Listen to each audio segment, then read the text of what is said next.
G'day and welcome to Beyond Sobriety, a podcast where you'll hear real stories of recovery and resilience come to life. I'm Michael and I'm an alcoholic, your host and fellow journeyer on the road to sobriety. As someone who has walked the path of addiction and found solace in the fellowship of Alcoholics Anonymous, I understand the challenges and triumphs that come with striving for sobriety, and it's with this understanding and empathy we've created this podcast. Our purpose here at Beyond Sobriety is simple yet profound, to provide a platform where individuals can share their experience of alcoholism openly and authentically. Through candid conversation, personal narrative, and expert insights, we aim to inspire hope, foster understanding, and offer a beacon of light for those still navigating the shadows of addiction. We'd love for you to be a part of this growing community. If you find value in the stories shared here, please consider liking, leaving a comment, and sharing these episodes with somebody else who might benefit from them. Your support helps those in need. I'm Michael, and I'm an alcoholic. We're glad you're with us. Hi, I'm here with Alex. Alex, why don't you introduce yourself? Yeah, hi. My name's Alex. I am an alcoholic, and I've been sober now since the 14th of April 2011. So how many years does that give you?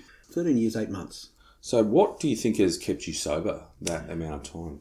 Well, really the whole fellowship, the recovery process, doing the steps, all the things I was told to do when I first came in that I didn't want to do. I had that desperation. I needed to get well. I didn't know how to do that, so I needed others to show me. So how old were you when you first thought about AA and decided to come to AA? Probably mid to late 40s. I was drinking for some time. I thought it was just normal in the industry I worked in. I was blaming everyone else for all my shortcomings and didn't think I had a problem until it started to create a lot of problems in my life, in relationships, in work. So I just didn't feel comfortable in myself. I guess I matured and realised once, and how that happened was it just got worse and worse in the last handful of years. It just got incredibly worse.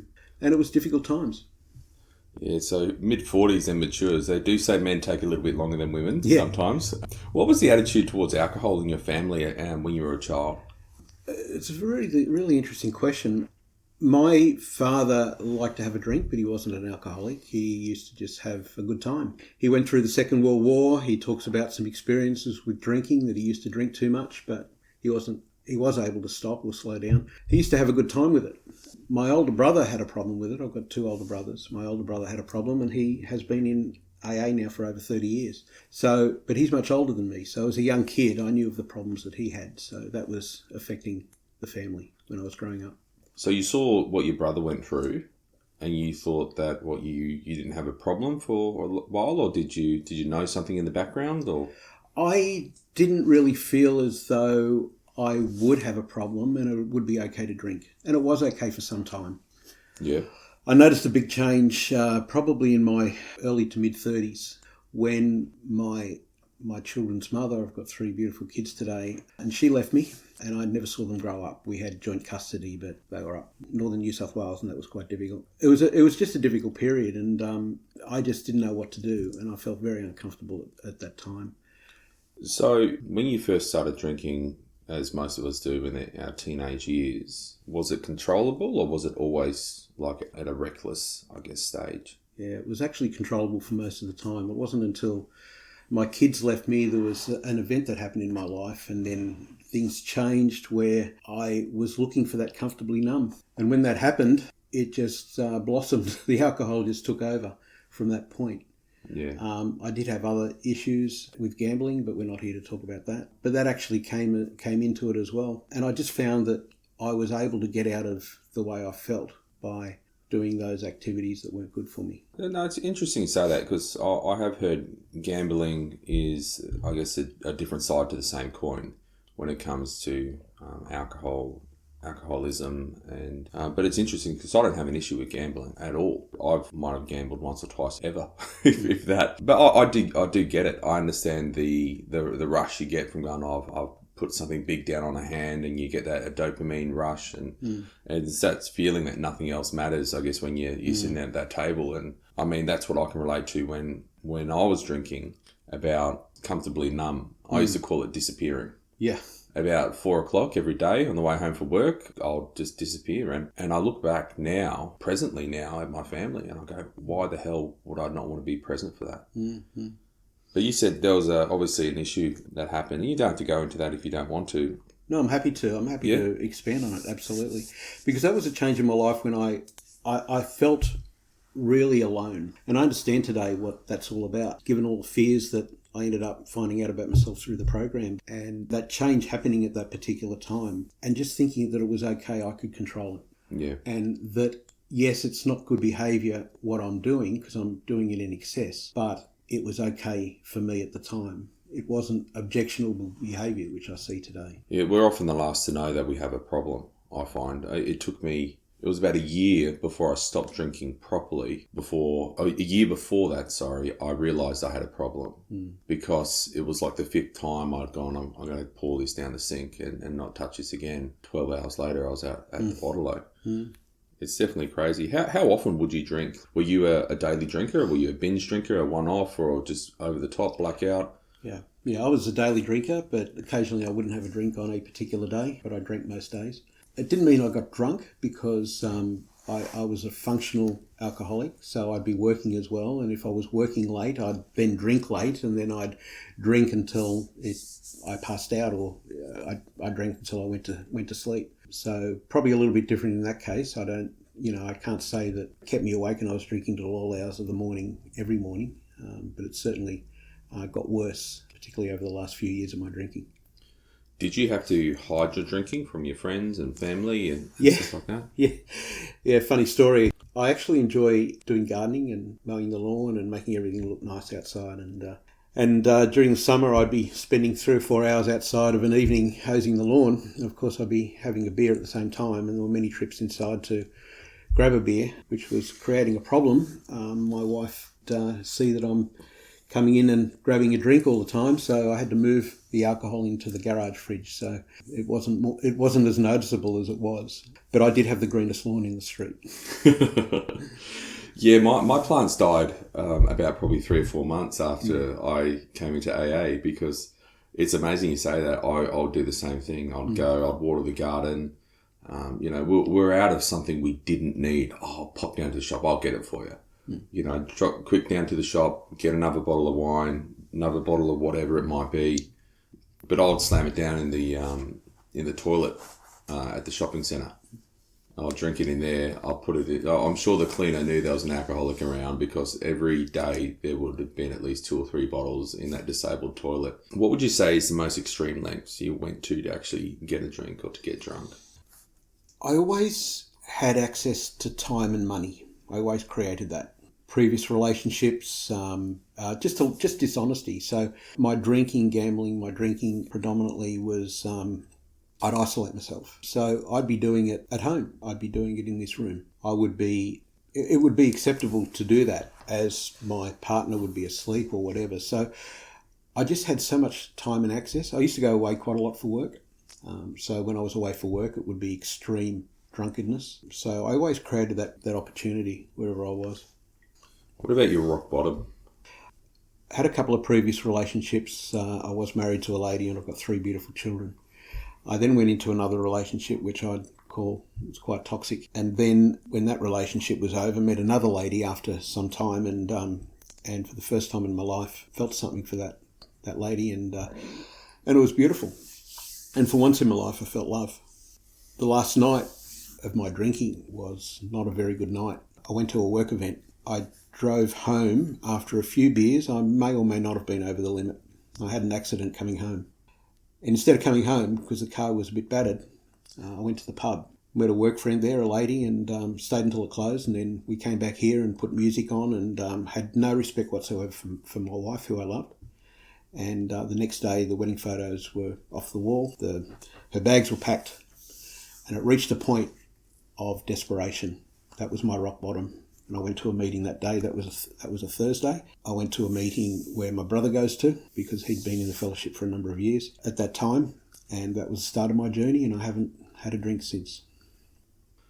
Yeah, it's amazing how the people in your life that you love the most, it's when they give up that you go, I've gone too far. And I guess that's for everybody. I mean, my rock bottom was, and I think I've told this story before on the show, but my rock bottom was I was teaching an online class, and I realised I'd just miscalculated my drinks, because I drink every night, and I was just a little bit too much.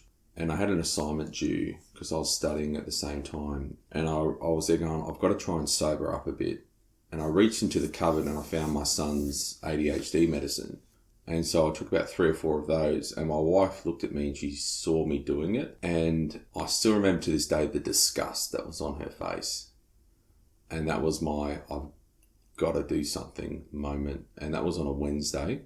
And the next day I went to AA. Who do you think was most affected, obviously not including yourself, by your drinking? There was a number of people, actually, and I it's a good question, because it's something that I never really cared so much about, because I was so selfish. It was all about me. My wife, obviously, but also my workmates, who I was quite close to at the time. Some were my drinking buddies, but my wife mainly, and my children. So I have 3 grown-up children. 2 of them live quite some way away, but one lives locally. But I wasn't being with them. I wasn't being a father, and I could recognise that I wasn't a father. So I'd say my children, my wife, and my work colleagues were the people that were affected by my behaviour. And what was your first time in AA like walking into the rooms for the first time? And did you think about AA off the bat? Or? Yeah. I thought about it for a long time, and I knew my brother was in it, and I had some idea of the 12 steps through the other program. But I was never really involved in anything.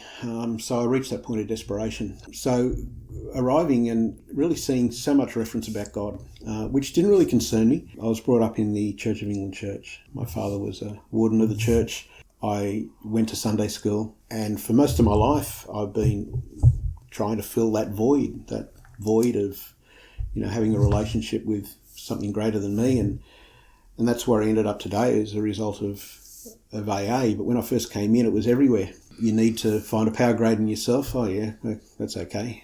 But I guess I wasn't serious about everything, because I was so wrapped up in self and so manipulative, and my behaviour was just, I was just ignorant and never did anything about it. But that was the change. I then started to, and I had to start working on me, and I was forced into that position through the alcohol and the desperation. So being sober for 13 years, when's the last time you were tempted to drink? In the early days, I would have liked to have had a drink. It was a thought. It wasn't an obsession. So initially, I was really, really desperate. So initially, there was so much fear in me, which I believe was good fear at the time. And I was probably living on that fear to not drink because of the other things, which was quite strange. So something happened within me. And I believe when I came in, I had a change of thinking. Occasionally, I'd have a thought, and probably even today, mowing the lawn on a hot day, a drink would be nice, a beer would be nice. Yeah. But it was more around the taste, not the effect. It was more around what I used to do, and it's a thought, not an obsession. Completely different. So very little in the way of any obsession. It was really just thinking about it on occasions, which didn't lead to anything. So that to me is the freedom that I was granted from this. You've mentioned fears a couple of times. I just want to try and ask a little bit about that. What were your fears when you decided to stop drinking? I didn't know. That's the right answer. I didn't know how to negotiate anything, and I didn't really know that I had the fears to the extent that I have until I went through the 12 steps. So not understanding what the fear is all about and what fears I've got within me, I was oblivious to that. What I was prepared to do is do whatever I had to do, and I found out that I had a lot of fears about... See, I used to cover all this up. I wanted people to like me. I was a people pleaser. I didn't want to be disrespected. I didn't want to be alone. I wanted to be loved. I wanted to be in control. I didn't want to lose control. I didn't want to be vulnerable. I wanted to be strong. But I didn't know I had all those fears. So when I came in, I didn't know I had all those fears, but I was living with them. And what I was doing is I was numbing it through the alcohol. I wasn't aware of them. They were hidden. And the good thing was I was shown what those fears are, which wasn't really a good thing at the time because I was confronted by all that stuff. But then I had the fellowship, I had the recovery program, I had my sponsor at the time, and I had something and someone that I could lean on to help through that process. For me, it's that change of thinking that for once in my life, I just need to shut up and just sit down and listen to what people say. And I remember the situation that happened at the time I got that change of thinking, and things changed in my life. Yeah, the fears it's a big one for me, because what my eye-opening moment was during the steps was realising that my behaviour was driven by my fears, and that was leading me to drink. I was working with somebody, I'll say a friend, and he's still in a very bad state. He still hasn't been able to stop drinking despite all, I guess, the support. And I was on the phone to him, and I said, mate, I know what you're going through. I said, I know you're afraid, the desperation, I know the pain that you're feeling. And he got really angry at me. He goes, I'm not afraid. He goes, I'm a man. I'm not afraid of anything. And that kind of took me back. And I think Alex, you know me. I'm not very confrontational, but I just looked at him and said, mate, you're not afraid. Yeah. I said, we're all afraid. I said, you're afraid of picking up the drink. You're afraid of not picking up the drink. You're afraid of facing your own life. I said, you've got to deal with this. And he kind of stopped and he goes, how did you know that? I said, because we're all afraid. I grew up with a father who I'm learning now has got a lot of flaws, who suffered from anxiety, who had to see a psychiatrist for many years. I only just learned that. But he was my rock. I thought, this guy, he was in the army. There was nothing he couldn't do in my eyes. And I wanted to emulate that. And, I guess to run away from your fears and to not deal with that is just, it's what you do. You pick up a drink. And it's a good, easy solution for a temporary problem that turns into a spiral downwards. And the other thing with that is, and that person you knew, is we develop a mask. We develop the ideal that I know I developed when I was very, very young of the person I thought I had to be. And I needed that to protect those fears. The problem is I could never be that person. Yeah. So I was always challenged, and the fear would always come up. And because of that, and because of the extent of that self-esteem and ambition and everything that I had, there would be huge conflict internally. No wonder I drank. Yeah, I think what we do is we compare ourselves to our neighbours, our colleagues, our friends, and we only see a section of their lives that they're portraying. And we sit there and go, if only I had what they had, I'll be happy, I'll be content. It's just not the case.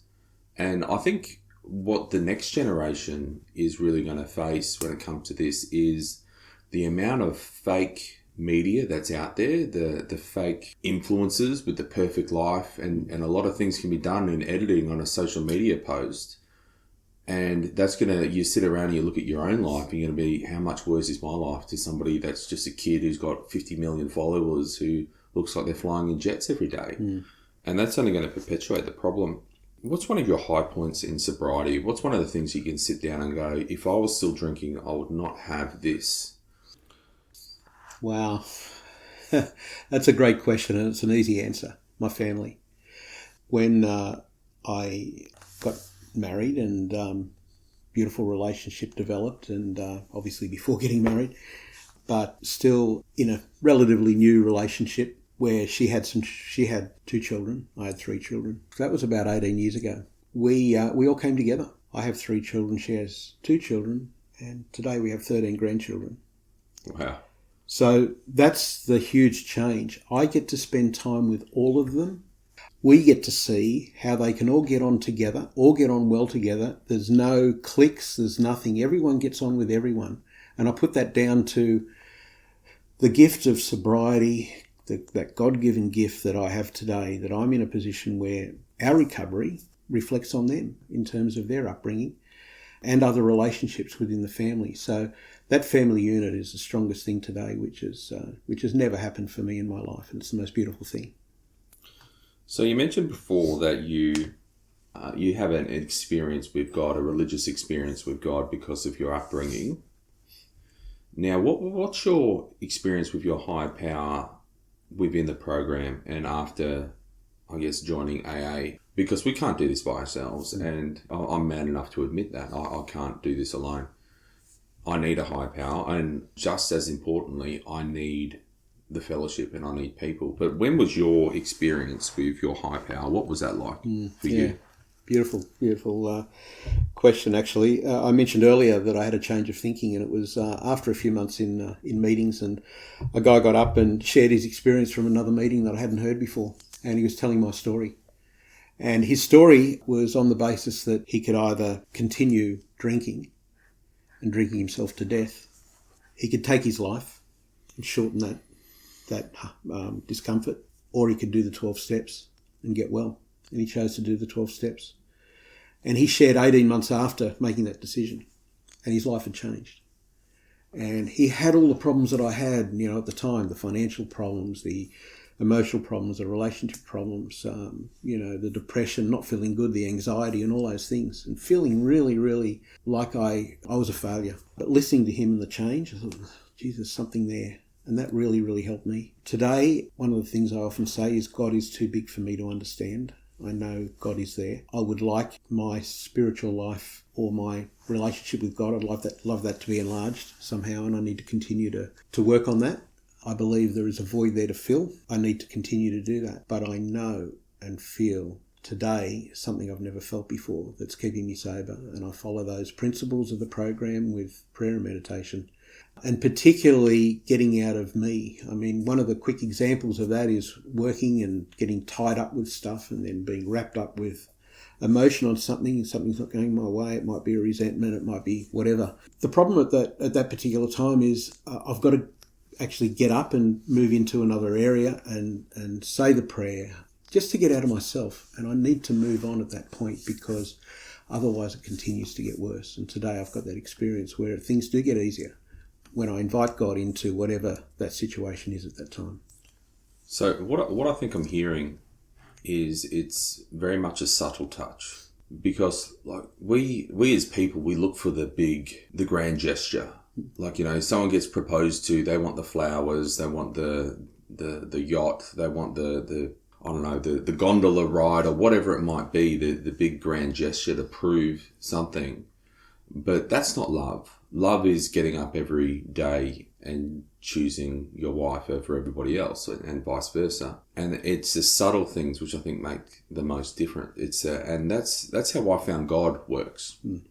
Without getting too religious, it just reminded me of a story in the Bible where Moses is on a mountain and he asks to see God, and there's a big earthquake, and the Bible says God wasn't in the earthquake. And then there's a big wind, and God wasn't in the wind. And there was these big noises, and God wasn't in that. And then afterwards there was a silence, and then there was a still small voice. And it said, and that's where God was. It wasn't in the big things. And that really perfectly represents, I've been looking for God in the big rather than the little. And where I found God is my daughter coming up to me and knowing who I am, because I'm not obliviously drunk every day like I was, in the months leading up to her birth. And, I drank every night when I was in the hospital with my wife. And she doesn't know that, and she could listen to this now, and that's okay. But I was drunk every day for the first few months of her life. And now I've got a relationship with a beautiful little girl. And that's where God is. It's not in the big things. And you look at that, you go, why am I still doing this? You have a bad day and you go, why am I still sober? I could forget all this in an instant. And then you look at that and you go, it's not worth it. I put that to clarity of mind when we're not consumed by other things. Our priorities change. So how did you find the brain fog? When you get drunk, you're drunk. But then there's the sober, but you're not operating on 100% when you're an active drinking alcoholic. How did you find that, coming out of that and slowly getting the clarity of mind back? That was, what I can relate to that is I always used to say that my head would go at 1,000 miles an hour. And part of the problem there was just accepting it, that's just the way it was. And I remember speaking to other spiritual people prior to coming into the rooms about that. And they're giving me techniques to try to improve and allow my mind to ease, and nothing ever changed it. Nothing ever happened until I came in and went through the program and the 12 steps and stopped drinking and had faith and trust in a power greater than me. And that real change was probably more around step 4 and 5. Yeah. And the freedom I got moving into 6 and 7, because as a result of those fears diminishing, I just wasn't acting out with all those defects of character which were driven by self. So I felt a lot better in myself. because I was genuinely doing for others. My whole motivation was changed from self to others. I remember being in a service club for about 10 years, doing for other people, because I felt so miserable for myself. So it wasn't the right motivation. Today it's the right motivation. So you've spoken about your low point, your rock bottom. So putting that aside, what is one of the things that you most regret about drinking? Wasted time, but then not, because it got me to where I am today. It's like we don't regret the past nor wish to shut the door on it. And I don't regret the past. I often say it would have been good to have found Alcoholics Anonymous a lot earlier. What I do regret is that lost time with my children. Today we have a beautiful relationship. Would it have been any different? Well, that's just what it is. I can't change that. I've got no control on that. But what I know today, it is about today. And what it is today is just absolutely amazing compared to what it used to be. I haven't really reflected on it, but probably the effect it had on my family. Yeah, it's interesting you say that, because some of the most well-rounded and adjusted and we'll call it balanced people are people that I hear their reckless stories every week at our meetings. And you're right, it's not that you have to go through that, but when you recognize the way that you were and you're able to address that and confront that head on, rather than living a life that you might not have an issue with alcohol, so you're never forced to get that low to deal with your issues. It's really true. You live a life better after coming to realize what you are, what your limitations are, and you're a much more well-rounded and adjusted person. Mm. That's what I can see. I'll consider you in one of those. Mm. There's a number of other people that I can think of straight off the top of my head that I'll go, these are some of the most well-adjusted, emotionally stable people I know. And only 5-6 years ago, they would have been the complete opposite. Mm. And that's the transformation in people's lives that we can observe. It's I guess that's one of those subtle hands of God as well. Absolutely. Yeah. How did you process making amends and rebuilding relationship?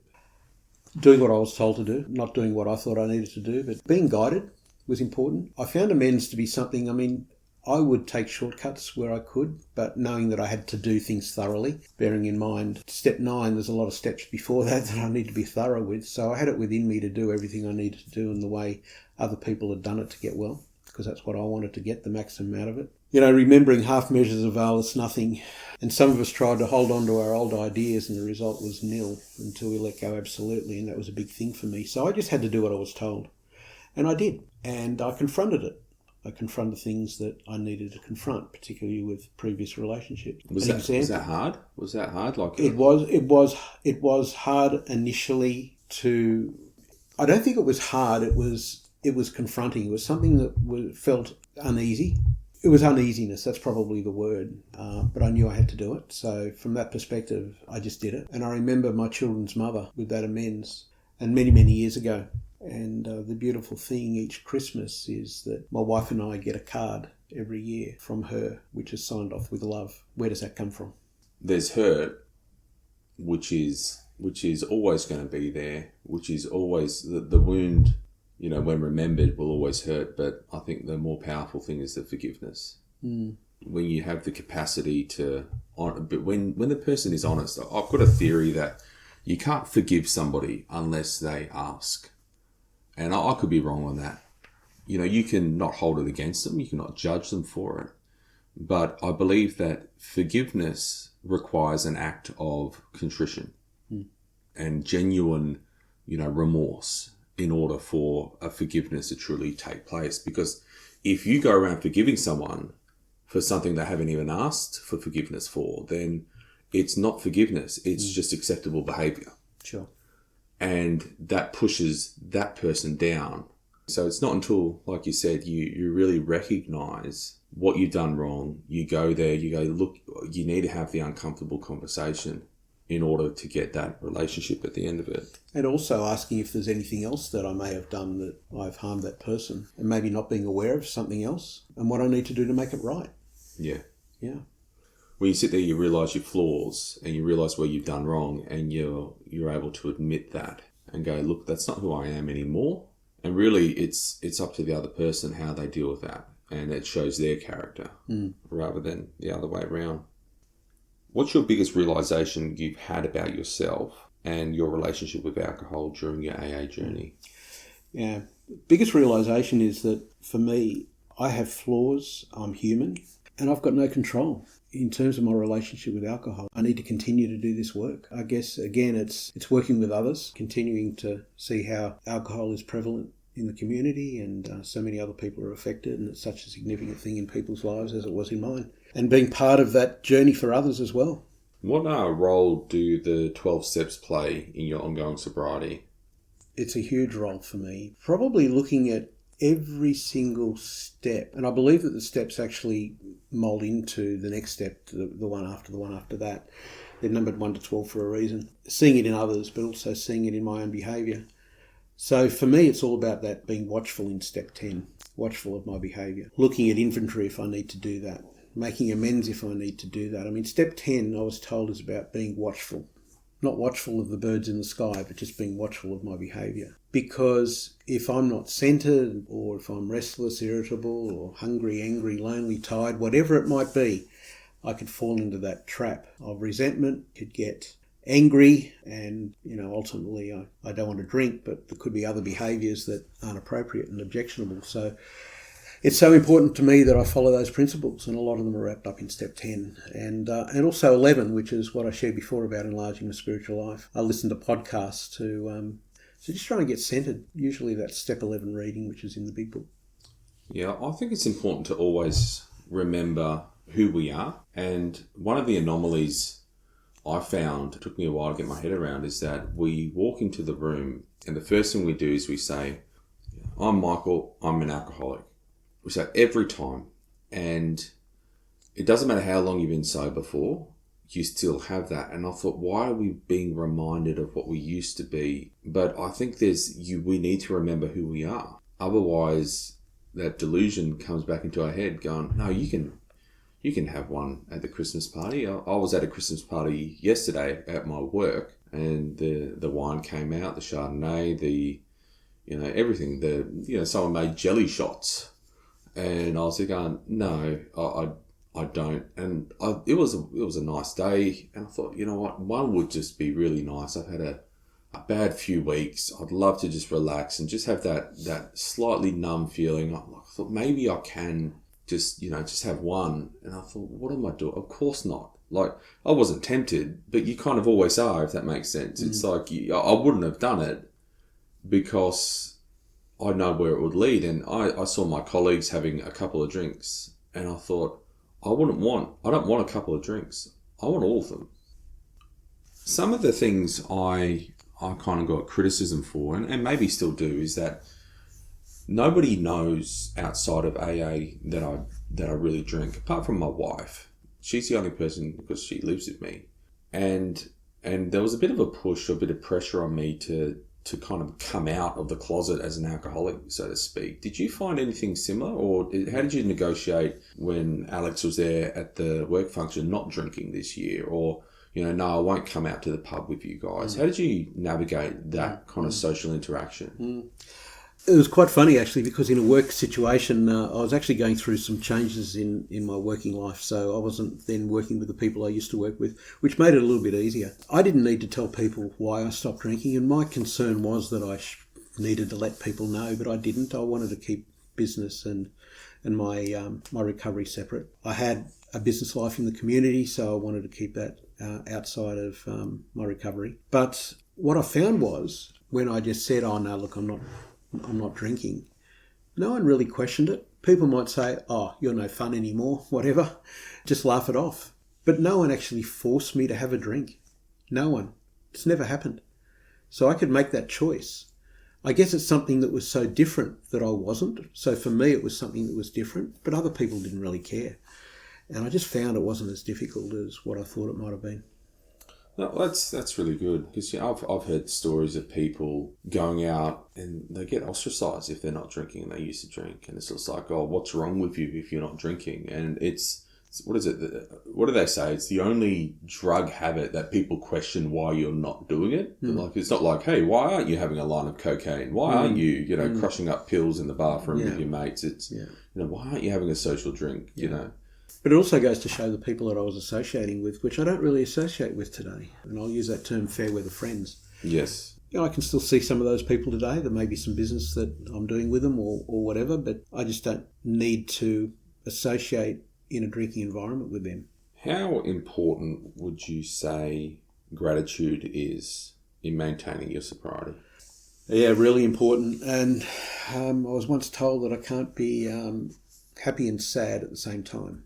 So if I'm grateful, then I'm expressing gratitude and being happy about life and the things that I'm doing and the people around me and my journey. If I'm doing that and focusing on that gratitude, then I can't really be miserable. What I need to make sure of is that I'm regularly, and I do a daily gratitude list, but I need to make sure that I'm regularly looking at that and looking at those things I'm grateful for. So earlier today, going out and hosing and just, it's going to be a warm day and doing things like that. And I'm very grateful for what we have. And I've got to continue to be reminded of that. Another thing is not focusing on negative things.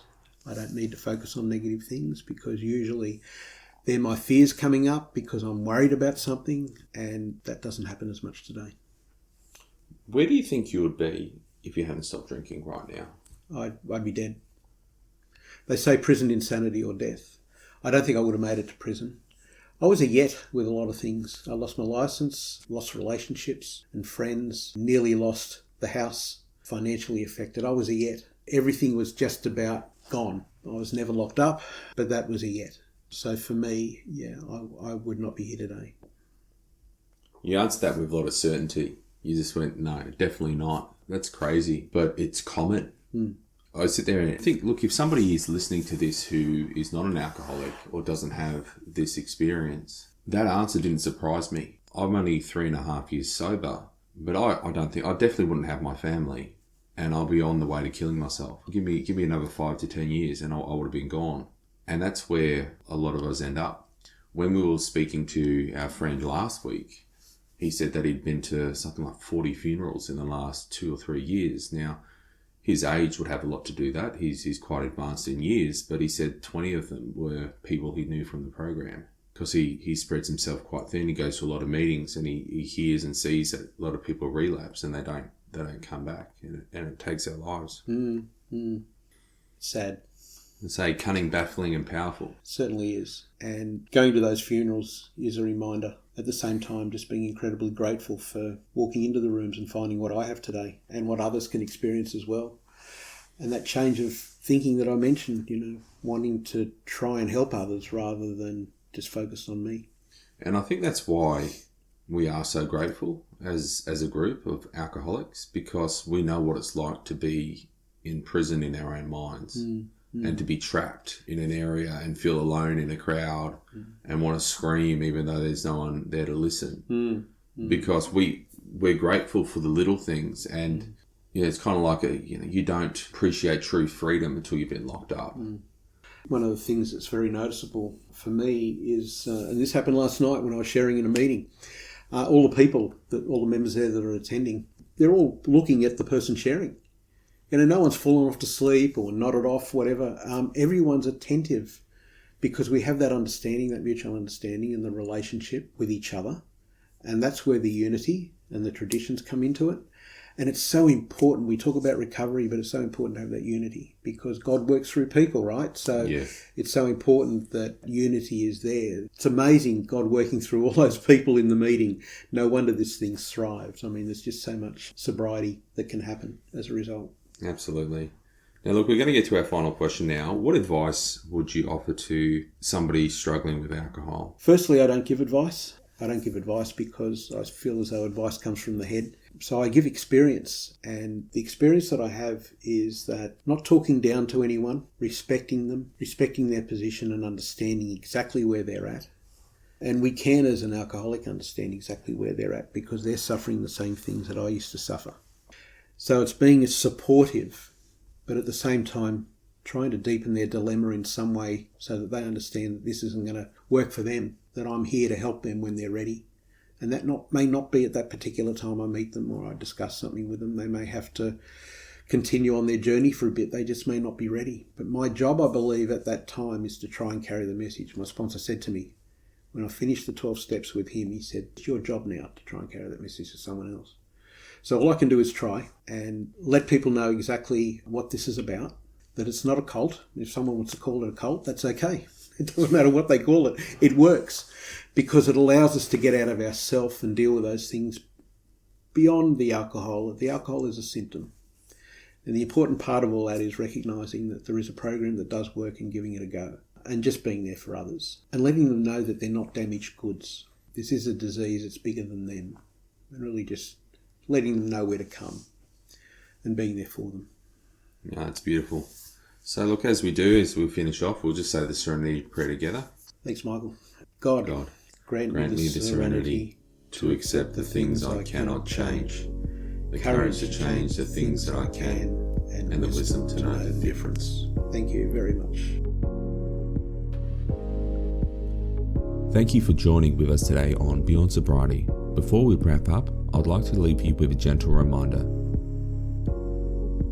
If you happen to recognise anybody who shared their story on this podcast, I urge you to respect their anonymity and privacy. Let's create a safe space where individuals can feel empowered to share their experience without fear of judgment or disclosure. If you found today's episode helpful or inspiring, I encourage you to share Beyond Sobriety with someone who might benefit from it. Also, don't forget to like, comment and subscribe. Together we can spread awareness, support and hope to those still struggling with alcohol addiction. Remember, your feedback is invaluable to us. If you have any thoughts, suggestions or stories you'd like to share, please don't hesitate to reach out to me on beyondsobrietyaa@gmail.com. Thank you once again for tuning in, and until next time, stay strong, stay sober, and remember, you're not alone in this journey. I'm Michael, and I'm an alcoholic.